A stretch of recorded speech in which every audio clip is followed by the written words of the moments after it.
Alright, ladies and gentlemen, now it's time for the real review here. SmackDown was a fucking joke review.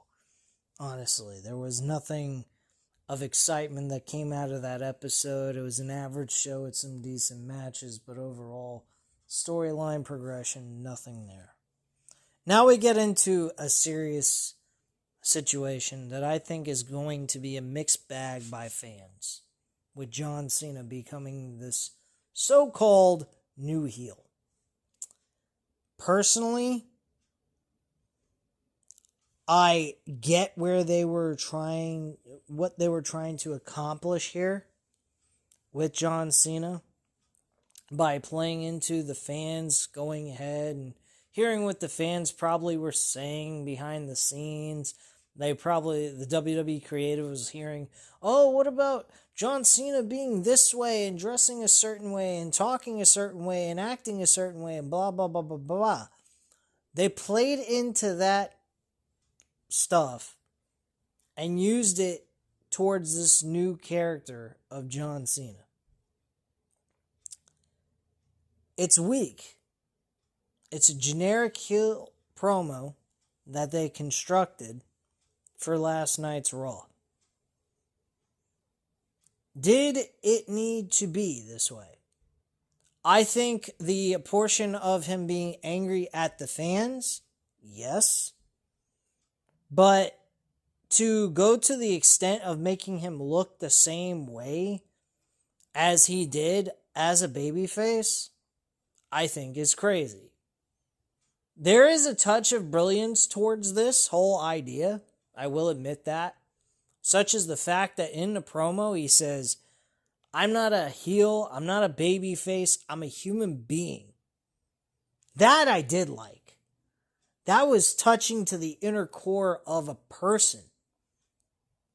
Basically saying, I've been listening to all you people, hearing what you had to say, and everything else. And I don't give a shit. I'm going to remain being me. This is who I am. In his dark red with yellow coloring on his clothing. Wearing the jean shorts and the fucking sneakers out to the ring with the same music. That I can appreciate.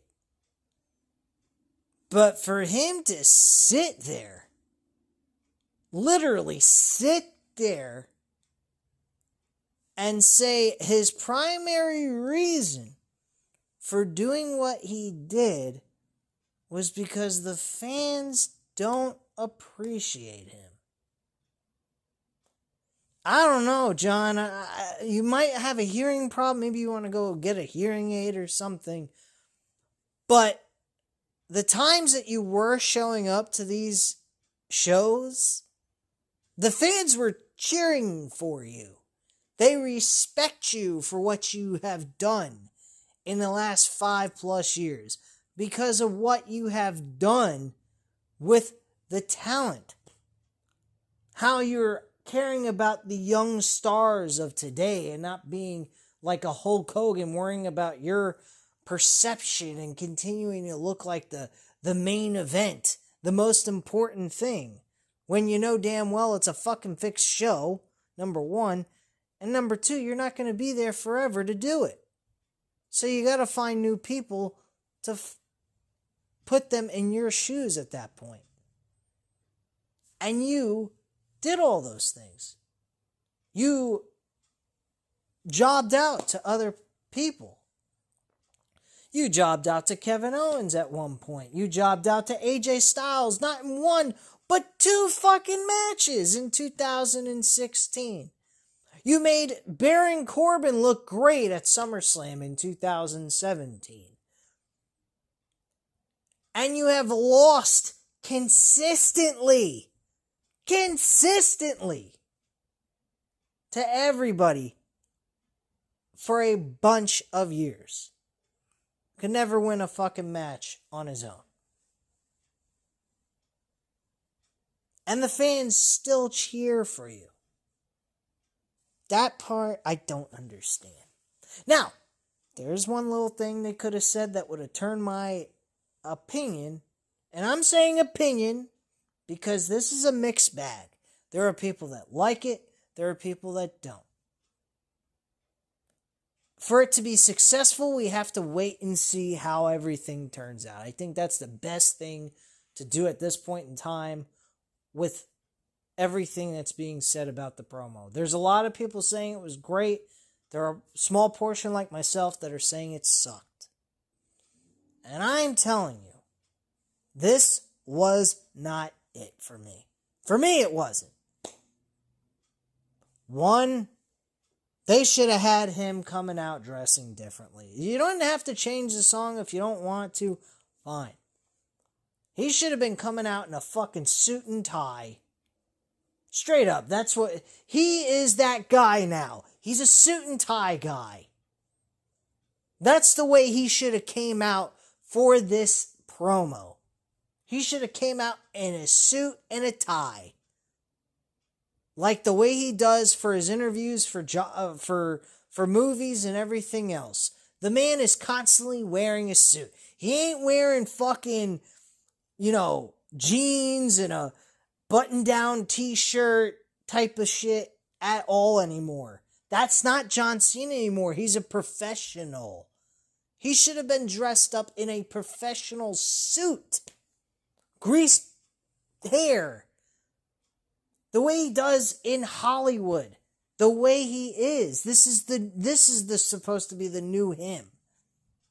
Not fucking going ahead and sitting there and playing bullshit, wearing the same fucking gear, like as if this is something Vince McMahon would have pulled off. This is what Vince McMahon should have done. He would have pulled this off easily with no problem, no creative booking decision at all. Here's the other thing that nobody's fucking getting, that bothers me to no end, that I'm hearing all these reviews that nobody's picking up on. The man, apparently, storyline-wise, sold his soul to The Rock.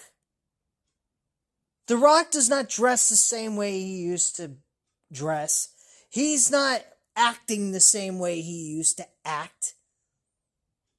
Based on what we saw, The Rock was portraying a lie to the fans for a small period of time.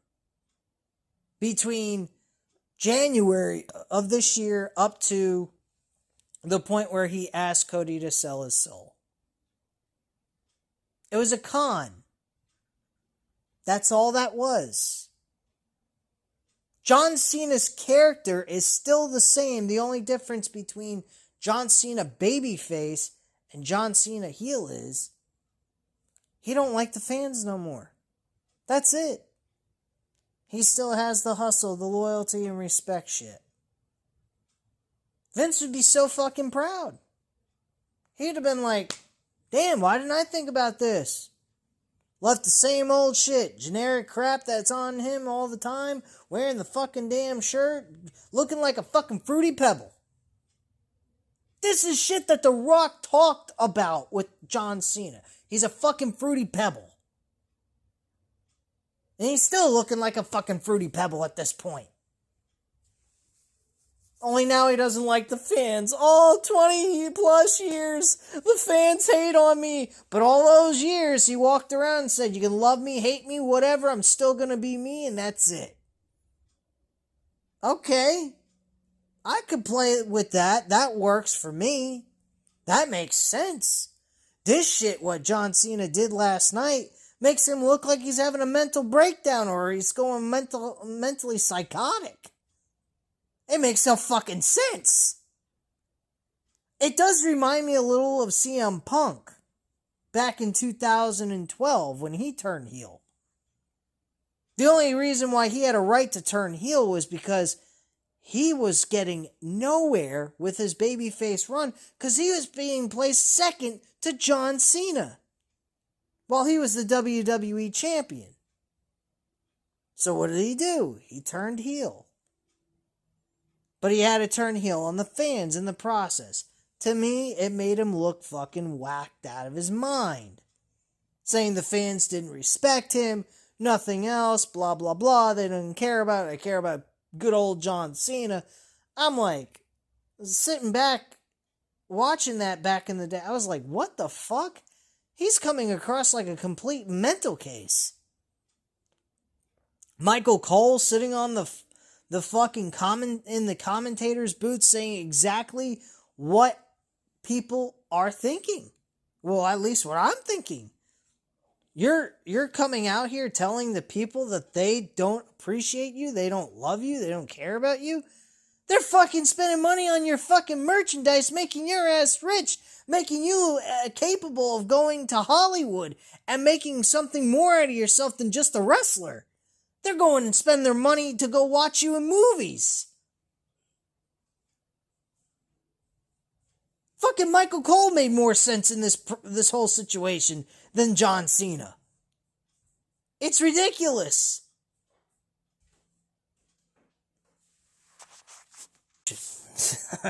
Not to mention the fact that Cody Rhodes, I mean, this is the first time we get to hear John Cena come into as a heel. And he gets owned by Cody Rhodes. John Cena gets owned by Cody Rhodes on the mic. He looks at him and he tells him, I thought I was facing John Cena. I was still excited even though you turned on me and turned into this prick. But then you come out here and I hear what you have to say, and this is what you deliver. You deliver I hate you fans promo. Crying like a little bitch. He says, where's the guy that's on this shirt? Because I don't see him anymore.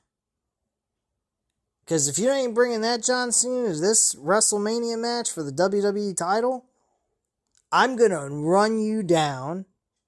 I'm going to basically end your career before it even before the farewell tour comes to a close at the end of the year. I'll end it even sooner. I thought that was fucking... I think Cody Rhodes was far better in this promo than John Cena was, to be quite frank with you guys. But there's still a lot of time left. There's still plenty of time for John Cena to hit him with some words back at him and put Cody in his place and everything else. But there gotta be some kind of character change with John Cena. As much as fans want to say, well, this actually does work because he's not playing into what the fans want based on what they were saying on the outskirts of things and blah, blah, blah. I'm just like, why should that even matter? Then there's fans out there that still love him. You got a fucking little kid in Europe wearing his gear and saying he's a piece of garbage who doesn't accomplish anything and buys the fucking shirt so that he has the name Never Give Up or Hustle, Loyalty, and Respect written on a shirt for them as to say they are just like John Cena. And he says you can't buy that kind of workmanship. You have to earn it. You have to have it.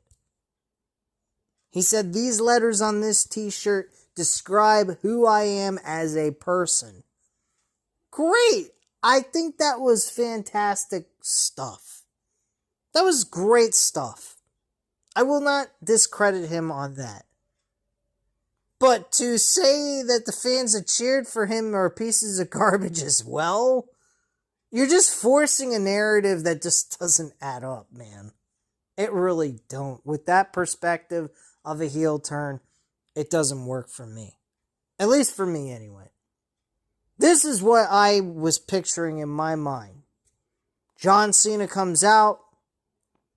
He says, you fans can't do anything for me. I do everything for you guys all the time. I come in this ring anytime I'm here. I bust my ass. I leave it all in the ring. And I get nothing in return. I am trying to become the first ever 17th time champion in the history of pro wrestling. And you guys are not going to get that from me. The man that's going to help me do that is The Rock. The Rock is the key, the ultimatum, and he is the man that's going to hold the keys for me to break through and get what I want. At this point, I'm at the end of my road here. I have nothing to lose. I care about one thing and one thing only, and that's holding the World Heavyweight Championship in my hands on my last year in WWE. That's what should have been said. That would have been, you still would have been touching on the idea of shitting on the fans, saying I'm done with you people. That's what this should have been about. Now, granted, some people would say, well, you got plenty of weeks to throw that in there, but it came across soft as shit. You need a hard opener. This was not it for me. There are people online that hate this shit too, not just love it. Not everyone loves this promo that John Cena pulled on Raw last night. And I'm actually one of those people.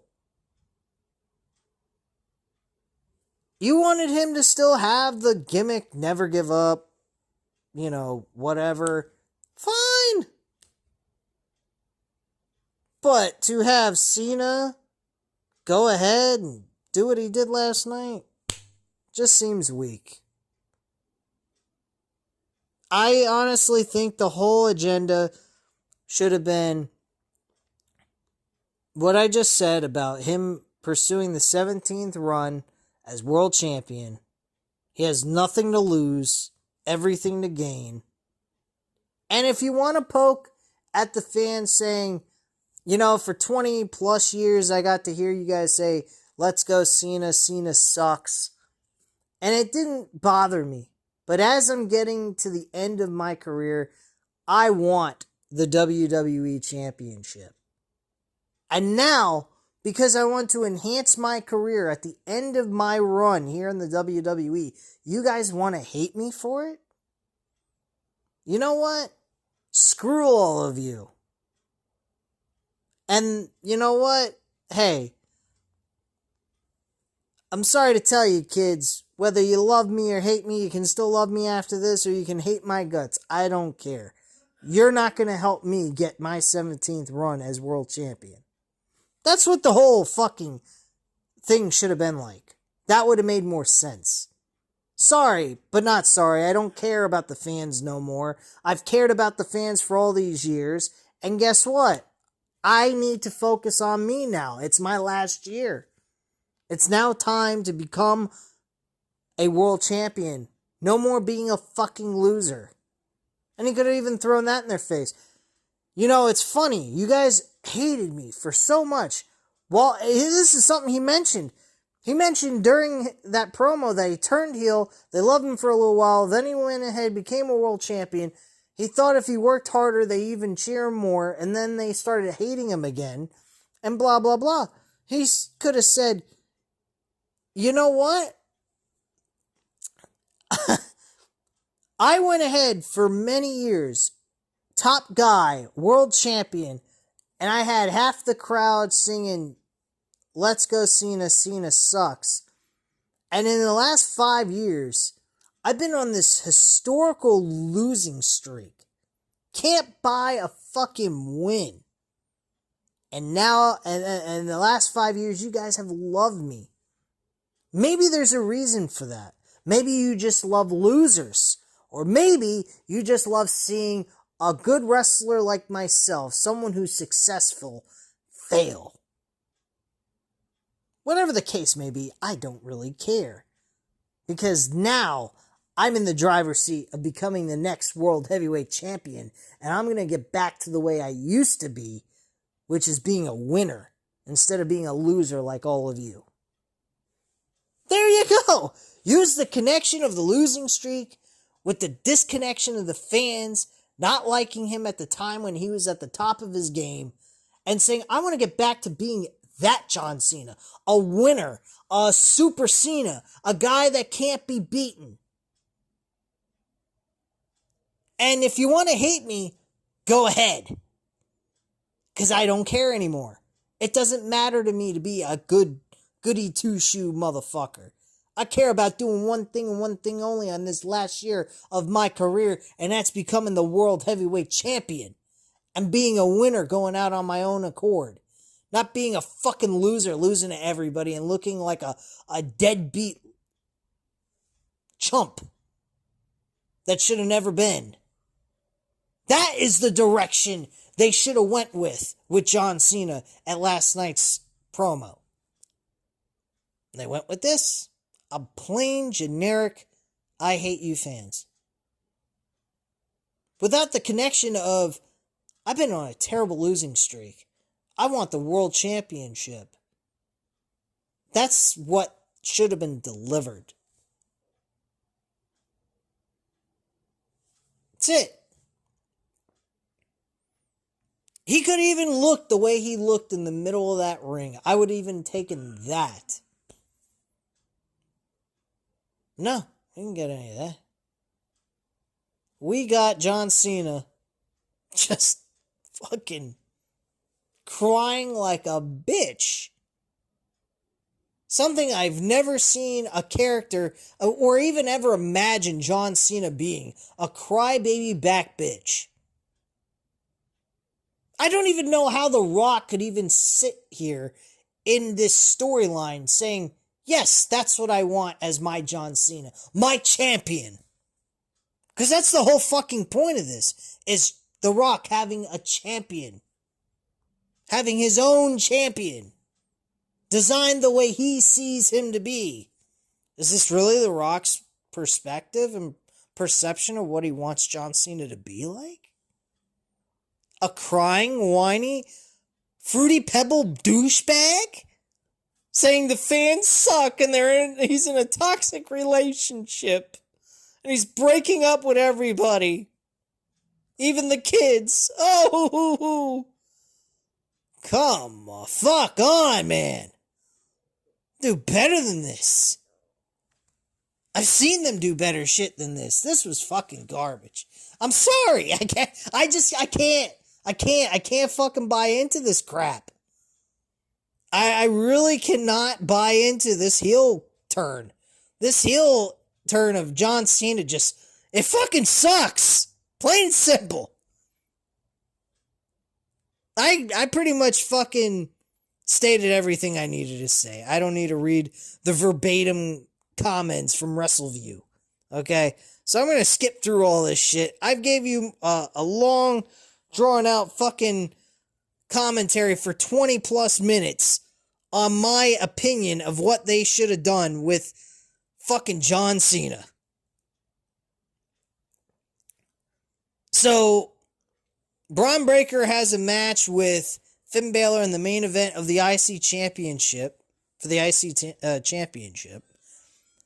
The first match on the card, we had Ludwig Kaiser and Penta going one-on-one in a no-holds-barred match. Fun little match, but man, they've faced each other enough times, you'd start thinking that Vince McMahon's been booking the fucking matches. As well as booking John Cena as well. Who the fuck knows, man? This is fucking ridiculous. So Corey Graves, after the match is over, says that Penta can now put Kaiser in the rearview mirror. Kathy Kelly catches up with Penta in the aisleway. She says that Penta has definitively put Kaiser behind him. What's next for Penta?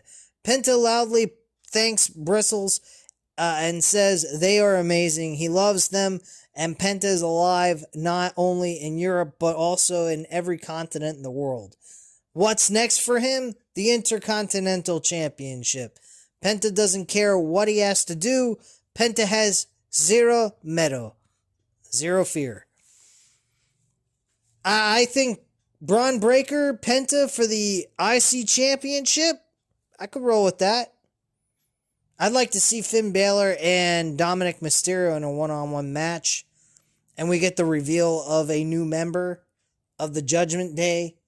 And Dominic Mysterio is the new leader of the Judgment Day. And he stops looking like a fucking pussy and actually starts looking like a winner. I think it's about time people start giving Dominic Mysterio some fucking respect here. I'm tired of seeing this guy lose. Another guy I'm tired of seeing losing all the time that deserves better is Chad Gable. These two guys, I think... Dominic Mysterio is like a fucking... Like, as if Eddie Guerrero went through a fucking time machine and got a younger body or something through Dominic Mysterio. I swear, that's the way Dominic Mysterio looks. He looks like fucking Eddie Guerrero. The long mullet... The fucking mustache. The whole 9 yards. He looks like he's trying to represent Uncle Eddie. Okay? So, I mean, at the end of the day, let's put some fucking respect into Dominic Mysterio and make this guy look good. Make him look like a dirty, disgusting heel. Make him dominate the mid-card division eventually. Become an Intercontinental Champion eventually. Doing something. Because this shit with him being a lackey to Damian Priest. Now Finn Balor. Who's next? The new member he's going to be a lackey to? Come on. He needs to be the fucking leader of that group. That's what needs to occur with Dominic Mysterio.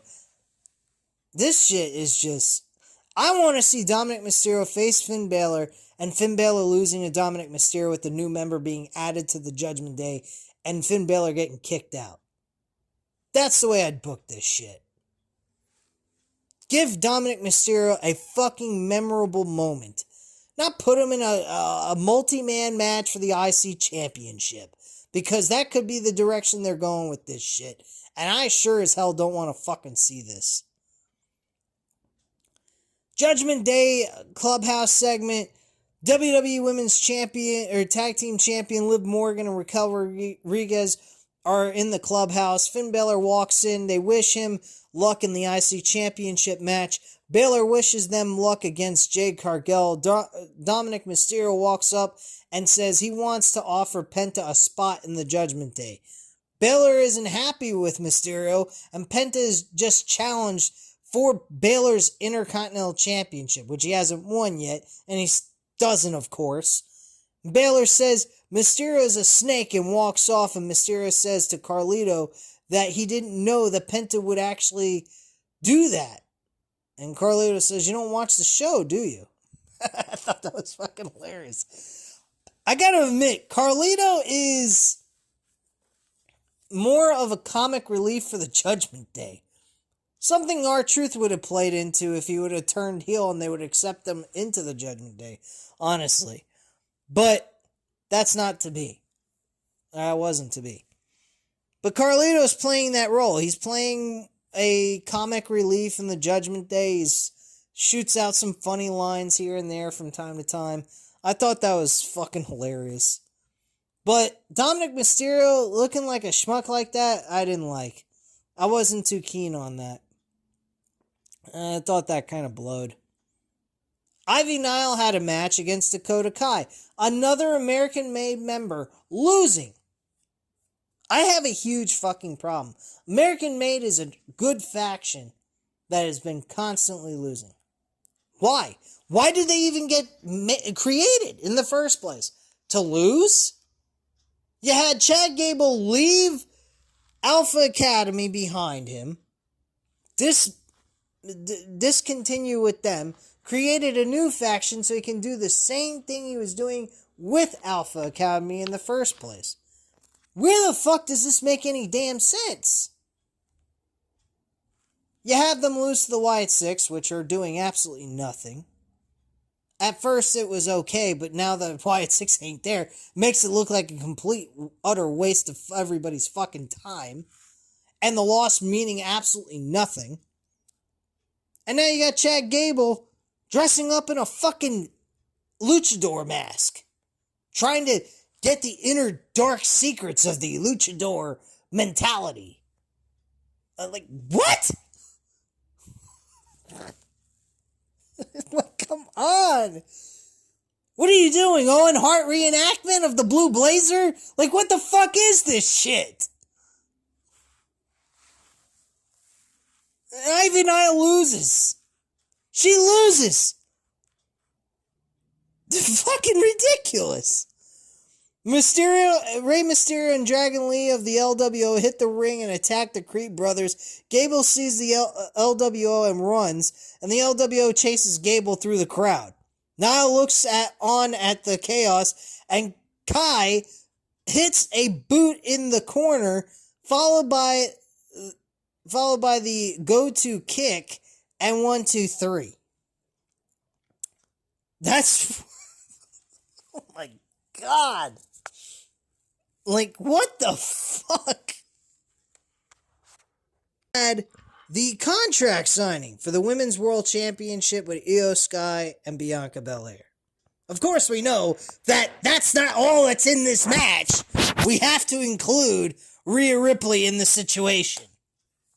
Holy fuck. In the most bizarro way possible. They made Charlotte Flair come out during the time that she won the Royal Rumble in the first week and called Rhea Ripley a child. A fucking child, folks. And now she's proving Charlotte Flair right in this whole situation.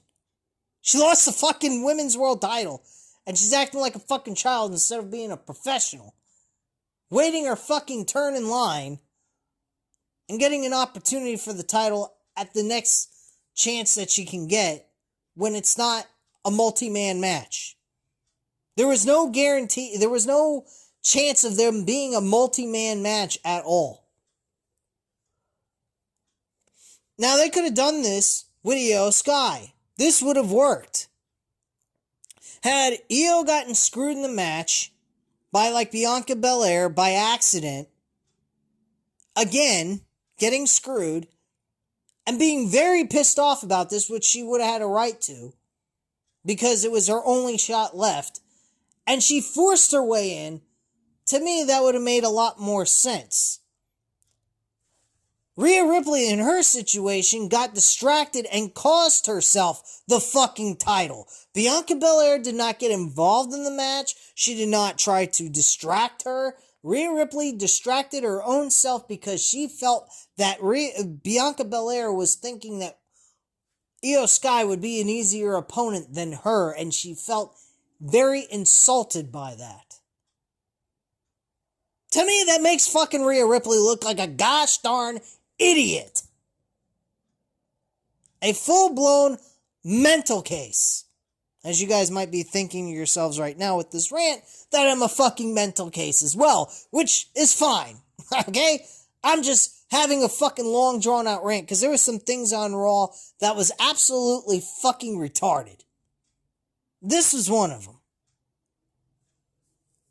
Now, some people would point out the Triple H, Chris Benoit, Shawn Michaels situation from back in 2004. Great fucking match. Great moment. Chris Benoit, Eddie Guerrero, both world champions in the WWE. Former WCW guys holding championship gold in a company that nobody ever thought they would ever do. And Shawn Michaels doing what he did made sense. Hence why I'm saying that Io Sky would have made more sense going in this direction than Rhea Ripley. Shawn Michaels in that scenario was fucked over. Shawn Michaels ended up being a draw. He didn't lose the match, number one. It was a draw, and Triple H got to retain his fucking title. That was not a legitimate loss, first of all. He wasn't the fucking champion. He had a long, and I mean long, drawn-out story with Triple H. A rivalry that I don't think ever can be met with of the same capacity. I think Triple H and Shawn Michaels is the greatest rivalry of all time. I don't think there's anything anyone can say or do to convince me otherwise. That story lasted for 2+ fucking years. Just like the Bloodline being the greatest faction of WWE of all time. Bloodline's the best WWE faction of all time.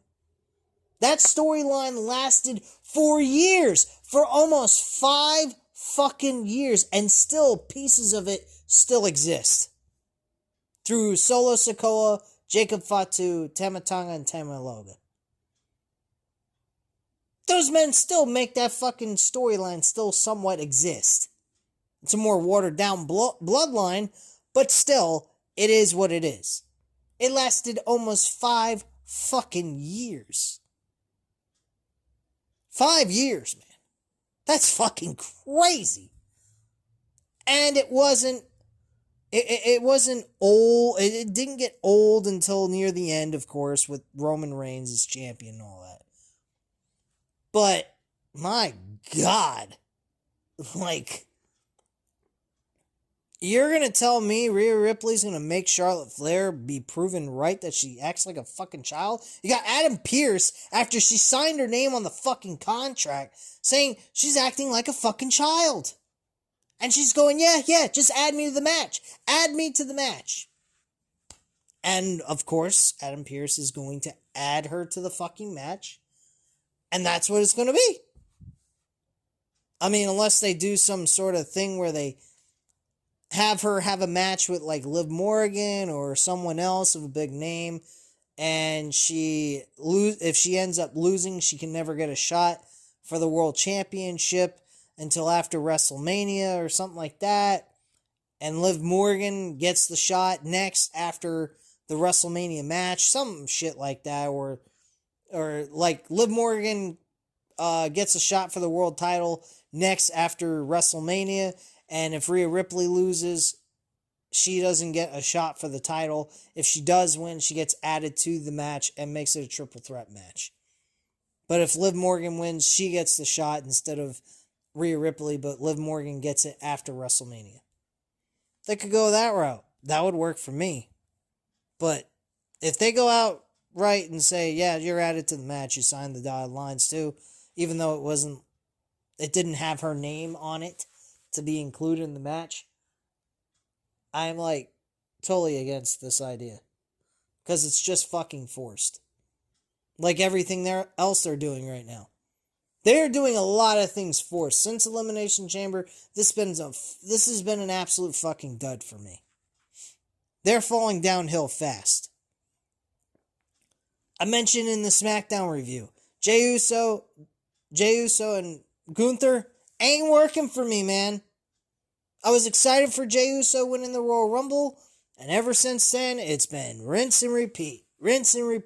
Same fucking end result. Gunther's choking him out, putting him to sleep, or Jey Uso maybe getting an upper hand, and that's it. This shit ain't working for me. I'm not gonna fucking sit here and sugarcoat shit no more. This was, and Io Sky in this fucking segment, again, looking like the left out fucking person out of the whole thing, and she's the damn champion going into this. Utterly ridiculous.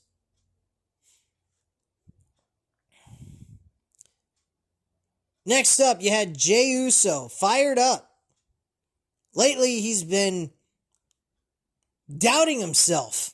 Oh, that's really good going into a world championship match. One of the biggest moments of your fucking career. In front of a fucking large-ass crowd in a marquee match that should be a main event of tonight one, but is going to play second fiddle to a triple threat match that has no fucking stipulation whatsoever and no rhyme or reason outside of, oh, CM Punk eliminated both Seth Rollins and Roman Reigns. I was okay with the Seth Rollins-Roman Reigns match taking place, but fucking having CM Punk being added to it with no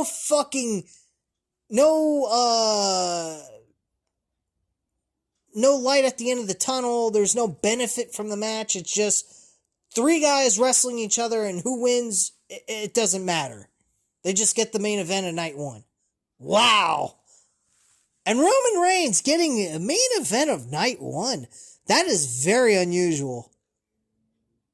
That is fucking amazing how they given it to Roman Reigns in night one main event instead of him being a night two show. Personally, you'd think they'd put Roman Reigns in night two with Punk and Seth Rollins and make that the second main event of night two and have Jay and Gunther as main event of night one. But the way they got this going, it don't look like it's even a main event. It's a mid-card fucking match. And I think Gunther deserves a lot better. And Jey Uso deserves a lot better because he's got that fucking crowd in the palm of his hand. So he's flown halfway around the world to whip Austin Theory's ass, which he does in less than 30 seconds. He actually ended up beating him. I think he faced him once before and beat him. I'm not sure. I'd have to go back. At WrestleMania, he'll beat Gunther for the World Heavyweight Championship. Really? While you're doubting yourself? Sure, that makes all perfect sense in the world. World Heavyweight Champion Gunther confronts him, but Adam Pearce quickly interrupts with security as he comes from behind the curtain. Gunther says he spoke with Jimmy Uso, and he's just as dumb as Jay. Uso goes after him, but gets pulled away. So we get Jey Uso, Austin Theory, quick match, and end of the match in less than 30 seconds. Grayson Waller runs in and eats a super kick. Uso goes for a plancha, but comes up way short on A-Town Down Under. That didn't look great at all. It looked like shit. Uso gets in the ring and Gunther attacks him from behind with a sleeper hold. Uso escapes, though, and rips Gunther's World Heavyweight Championship off his waist. Gunther charges, but Uso pulls the top rope down to get him out of the ring, and Uso poses with the world title and then throws it back to Gunther, and Gunther is not happy with this. What? That's what you get. You don't get a super kick by Jey Uso. You don't see him hit Gunther with the fucking world championship and crack him upside the skull with it and pose with the title in the air and then leave it on Gunther's waist while he's laying down on the mat looking up at the lights. You have him fall over a bent rope and look stupid while Jey Uso holds the world title and poses with it on the top rope. And then he throws it back at him like, here you go. You can have your title back now. Thanks for letting me hold it for 5 seconds. What the fuck? Oh, you guys, you got me. I'm dead serious. You got the old Bruce here. You got the old world of wrestling here talking. Because this shit is really starting to rev me. I'm getting really fucking tired of sitting here, being patient, being considerate, being understanding, giving these guys a chance to book these shows and give them a chance to cook. And I'll be honest with you. Let's fucking cook already, huh? We got 4 weeks until WrestleMania. We ain't got shit going on here. It feels like I'm going to fucking watch a B-level PLE here. Next up, we had the Creed brothers going against LWO. What do you think might have happened? Of course, the Creed brothers lost. The American-made are shit. The Mysterio Luchador attacks Mysterio and Lee from behind, and the Luchador crushes Lee with a German suplex. Mysterio attacks the Mystery Man, but the Luchador turns Mysterio inside out with a released German suplex onto Lee. The Luchador goes to the top rope and hits Lee with a diving headbutt as if he was the fucking Dynamite. I think that's the guy's name. Back when Chris Benoit really loved that guy. He wore a mask and he would do a flying headbutt from the top rope. That's where he got the move from. I believe the name was Dynamite. I could be wrong about that. Who the fuck knows? But yeah, he's an old school wrestler that wore a luchador mask, but he wasn't even a luchador. Security chases the luchador out of the ring, and that's that. Then we get a video package of the match from last week, again, which we saw on SmackDown's episode. Seth Rollins addresses Roman Reigns' return. Pretty much comes out and says, I had the opportunity to ice the career of CM Punk, and it could have just been you and me. And you could have allowed me to win, but of course, you always fuck up a plan, and I have to pick up the pieces and do what I do best, and that's be the architect. Pretty much after all that, he announces that he will be visiting SmackDown while Roman and CM Punk have a face-to-face talk in the ring, and we're going to also get Seth Rollins there as well. Wow! What great shit. What the fuck? What in the fuck am I watching here? I'm sorry, folks. I can't sit here anymore and say this is good stuff. Because this stuff is getting worn thin. There needs to be a sense of urgency here. We're almost in the month of April. We have 2 weeks from April, man. We need to start seeing something cook. There ain't nothing cooking here. It's laying there stale as shit. It's reaching its expiration date, folks. This is getting fucking terrible. Kathy Kelly's backstage with AJ Styles. She asks about his comments on Logan Paul. AJ Styles begins to speak, but he stops when he hears the crowd loudly chanting for him, and Styles says Paul doesn't belong on the roster. Karrion Kross and Scarlett interrupt them, and Kross is here to offer a different perspective. Maybe Styles isn't mad at Paul. Maybe Styles is mad at himself. It took Styles 17 years, he said 16, but Styles corrected him. 17 years to get to the WWE. It didn't take Paul that long. Styles says he sees what Kross is trying to do, and it won't work. And Styles walks off. Kross whispers to Scarlett that he thinks it's working. She agrees, and they go. I said this once before in a Raw review, and I'm going to say it again. Fucking Karrion Kross ain't even a wrestler. He's a fucking backstage troll. All he does is stir the pot. He doesn't do fucking shit no more. He doesn't wrestle. He doesn't do crap. All he is a fucking troll backstage. He's a backstage troll. Might as well have fucking green hair and be a little fucking leprechaun or some shit. The fuck are we watching here? Then we got the Intercontinental Championship with Finn Balor and Braun Breaker in the main event. Good matchup. Finn Balor loses. And that's that. Big whoop. Mysterio and Carlito at the end of the match, after the match is over, attack Breaker from behind. Mysterio grabs the IC title, but Penta runs down to make the save. Penta super kicks Mysterio down before hitting Carlito with one, and Breaker then hits Carlito with a spear. Penta is holding the IC championship as Breaker turns to look at him, and Penta holds the title up and gives it back to him.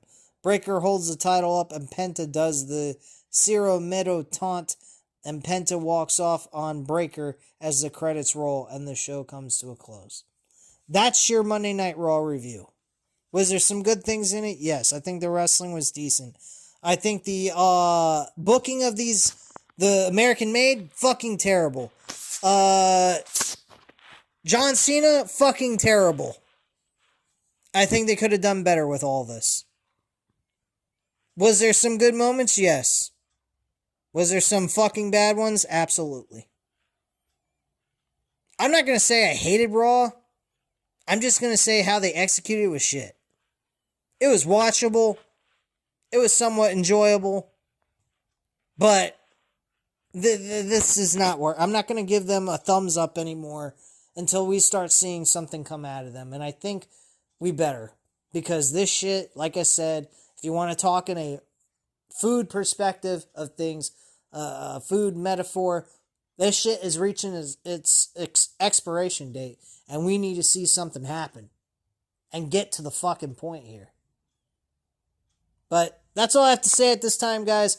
If you enjoyed this video, by all means, hit the like button, hit the subscribe button if you're not already subscribed to the channel, and leave a comment down below. I'll definitely get back to you on that. Thank you guys very much for watching, and have a great night, guys. Bye.